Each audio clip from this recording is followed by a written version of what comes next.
Hello, dear students. Welcome you all to the 10th lecture of macroeconomics. And today's topic for discussion is national income accounting. And we will discuss a little bit about GDP also.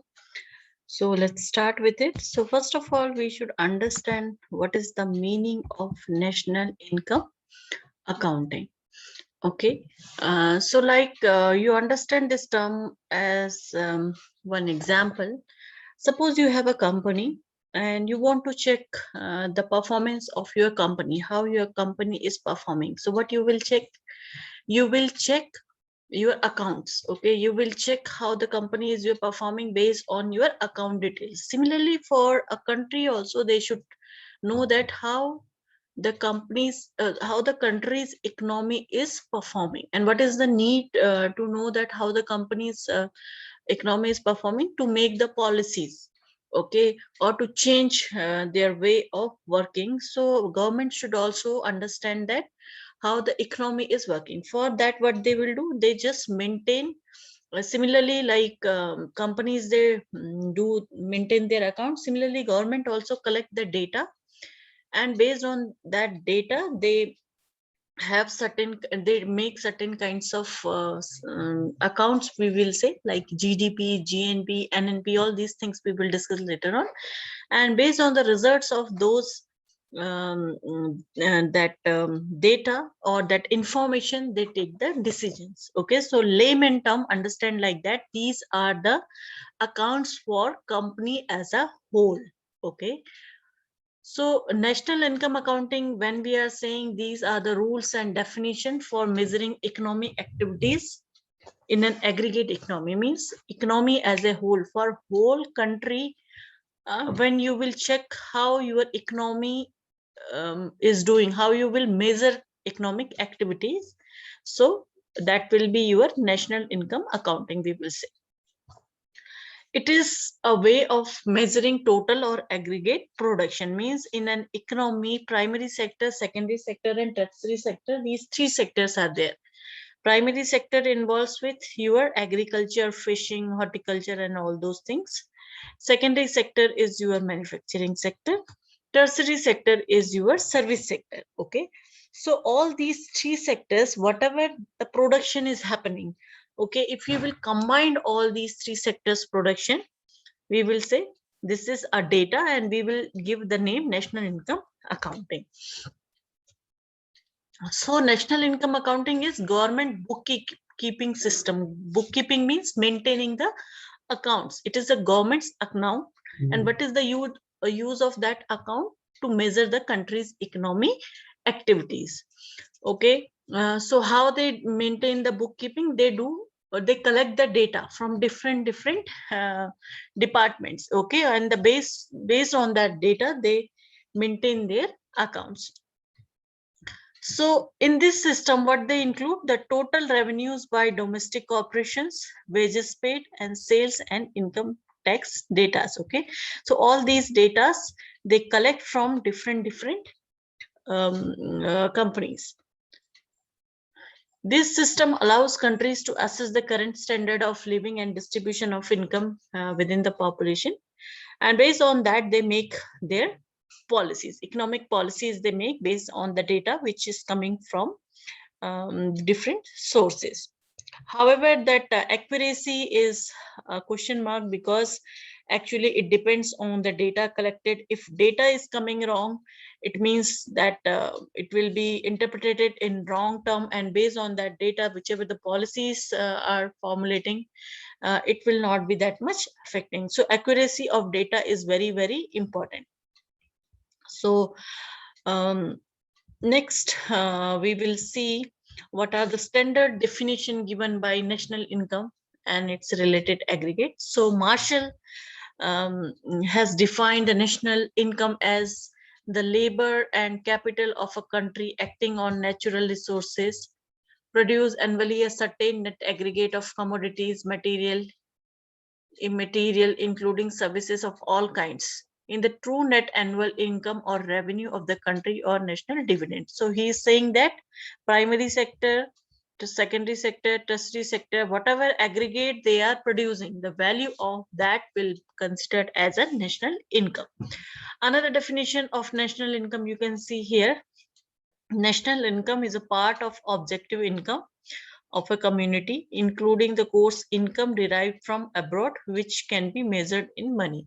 So this another definition is saying, although whatever we are producing in the company is, apart from that, whatever the income we are getting from the companies, or whatever the income we are getting from out rest of the world, it means the foreign countries, that will also considered under national income. So I will play a video here. It will solve your doubts more clearly related to national income accounting. You please be very careful and listen to this video very carefully. Let me share this first.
So I hope with the help of this video, it is more clear to you people that what is national income accounting.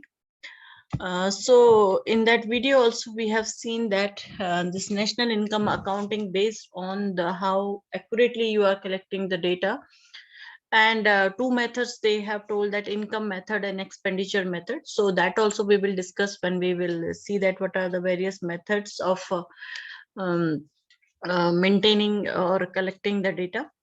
So in income and expenditure methods they have given, and we have seen that they were saying that the sum of both numbers should be accurate, or it should be matching. So that we will see later on. First we will see here what are the different concepts under national income. So the first concept which we are going to take in this lecture, that is GDP, gross domestic production. So GDP, this word you might have heard lot many times, and countries they measure their performance based on GDP. So when we are saying GDP, it means in a particular year, during a year, okay, how much goods and services are produced inside a country, value of that, okay, means value of goods and services whichever is produced in a country will be called, in a year it will consider the GDP for that particular area. And this calculation we are doing at market price. So we will discuss what is market price meaning in a second. So let's see some standard definition given by some economist. Durt, Dirtberg, Denberg defined that GDP at market price, the market value of output of final goods and services produced in a domestic territory of a country during a accounting year. It means in a year, and a particular year, how much ever final goods and services. Remember, intermediary goods will not considered under GDP. Illegal things or smuggling, all these activities will be excluded from GDP. Okay, so only final goods, not intermediary goods, goods and services, the value of that will be considered as GDP.